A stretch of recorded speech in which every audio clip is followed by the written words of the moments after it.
puwi ng mata, ang dahilan ng mata. So bahagi mo na kung saan ay pinaalala sa atin ang purong kapal. Kung minsan ay mas madali tayong mamulat sa ating kapwa-tao. Tinitignan natin yung kakulangan ng iba. Pero kung minsan hindi natin nakikita yung mga bagay na umaharap sa ating sarili mga mata. Kaya ngayong panyayan ay pinahayag na Jesus rin. Bahagi ko, yung unang bahagi ng pag-ikos natin maging tagaakay. Maging mula na tagaakay.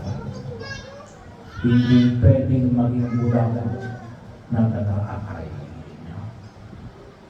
Bahagi ko yun. Pagkakataon na kung saan ay sana po ay sabi nga natin ay pagsumikapan natin na mabigyan ng higit na pagpapahalaga, maging mga mula sa katotohanan. Kung isa no, lalo na ngayong kapanahunan na ito, no? Parang uso yung pagbulag-bulagan, no? Nagiging bulag, no? Kasi, well, mas may ginawa ngayon kasi at least nakikita natin. Ang una kasi ito lang balik-balita. No? Balik-balita lang. Yung nakikita natin na korupsyon. Ngayon, natutusin na liliwanagan tayo. No? At kayo nga lang, mga matindi, naliliwanagan tayo at nakikita natin alin. Yung laki ng korupsyon, nakikita natin yung laki ng ating pagkabulag. At yung laki na alin na naitatago sa gitna natin. Lalo-lalo na yung mga may kapangyarihan, yung mga mayayaman, yung mga sikat. Pero bahagi ko, no?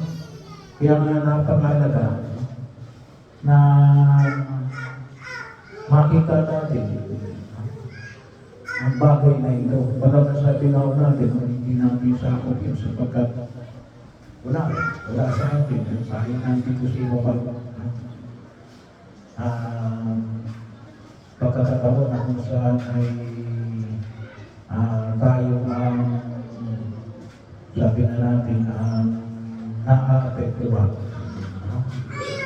Pero, kung mapapansin mo natin, hindi ganito malaki ang mangyayari kung sabi na natin, hindi natapanan. Kasi yung mata natatapanan, yung mga bibig ang nasusubaltaan, yung mga tainga, nalalagyan ng pag-ibig. At ano yung nakita natin? Sabi natin, kapangyarihan,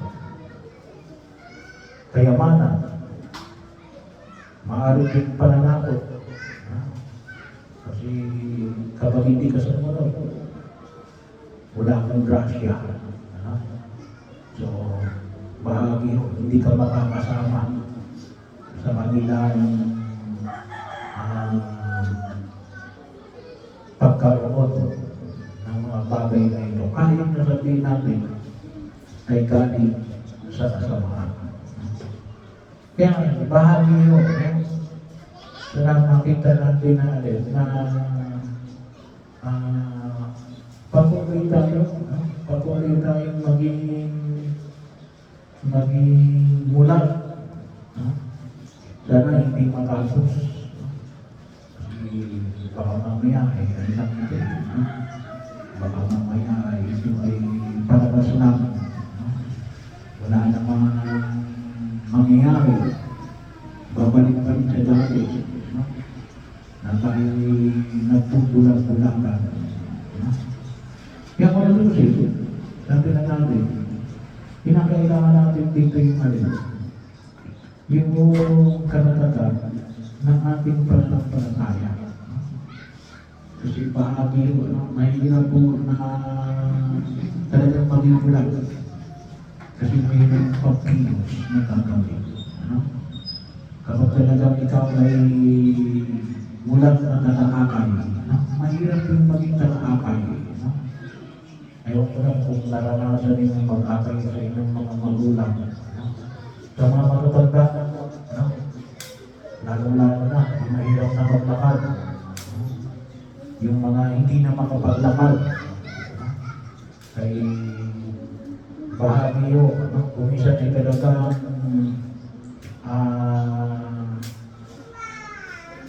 yung hahawakan, hindi lang basta hahawakan, bubuhatin. Para tumahan sa tamang lantas. Yung alaman, sabi na natin, yung birthday ay doon sa mga mulan. Bahagi mo yun. Napapagpili natin idalangin sa harapan ng may kapal. Ano yung pwede namin gawin?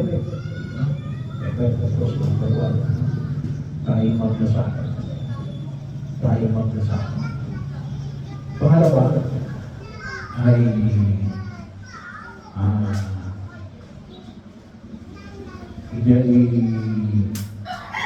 ipanalangin din natin na nawawa. Ito ay magpatuloy-tuloy na. Sana po yung pagkamulat natin ay hindi lamang isang panahinig. Bahagi yun. So, may pagkakataon kung saan yung kailangan natin. Ipanalangin din natin yung mga tao nagiging matatag. Sa gitna ng sitwasyon na pinagtitilangan natin.